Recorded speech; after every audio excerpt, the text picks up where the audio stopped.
ചേട്ടന്മാരെ ഞാൻ ക്ലാസ് കഴിഞ്ഞ് വരുമ്പോഴാണ് ഈ കുട്ടീനെ കാണുന്നത്. ഈ കുട്ടി കുറേ നേരം ഈ പെട്ടിക്കടയിൽ മുട്ടായി തരുമോ ചേട്ടാ എന്ന് പറഞ്ഞിട്ട് അവിടെ നിൽക്കണോ.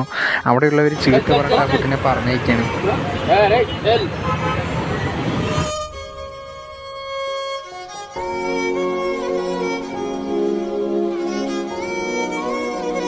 ചേട്ടന്മാരെ ആ മുട്ടായി വേണമെന്ന് പറഞ്ഞ കുട്ടിക്ക് ചെറിയൊരു സർപ്രൈസ് കൊടുക്കാട്ടെ. നമുക്കിപ്പോൾ ചെറിയൊരു സർപ്രൈസ് കൊടുത്തിട്ട് വരാം. ഞാൻ വേഗം അടുത്തുള്ള ബേക്കറിയിൽ പോയി ആ കുട്ടിക്ക് കൊടുക്കാനായിട്ട് ഒരു പാക്കറ്റ് മുട്ടായി വാങ്ങിച്ചു. അച്ഛന്മാരെ ആ കുട്ടിക്ക് സർപ്രൈസ് കൊടുക്കാൻ പോവാണേ. ഒരു സന്തോഷം. ആദ്യം ആ കുട്ടിക്ക് ഒരു മുട്ടായി കൊടുക്കാമെന്ന് വിചാരിച്ചു, എന്നിട്ട് പാക്കറ്റ് മുട്ടായി കൊടുക്കാമെന്ന് വിചാരിച്ചിട്ട് പോയി. ആ കുട്ടിക്ക് മുട്ടായി കൊടുക്കുമ്പോഴേക്കും അപ്പുറത്തുണ്ടായിരുന്ന കുട്ടി അത് വേഗം വാങ്ങിച്ചു. ഞാനപ്പോൾ ആ പാക്കറ്റ് മുട്ടായി ആ കുട്ടിക്ക് കൊടുത്ത് എല്ലാവരും അടിയാവുമെന്ന് വിചാരിച്ചിട്ട് ആ കുട്ടീൻ്റെ അമ്മൻ്റെ എല്ലാവർക്കും വീതിച്ചു കൊടുക്കാൻ വേണ്ടി കൊടുത്തു. അവിടെ ഉണ്ടായിരുന്ന കുട്ടികളൊക്കെ ഭയങ്കര ഹാപ്പിയായി.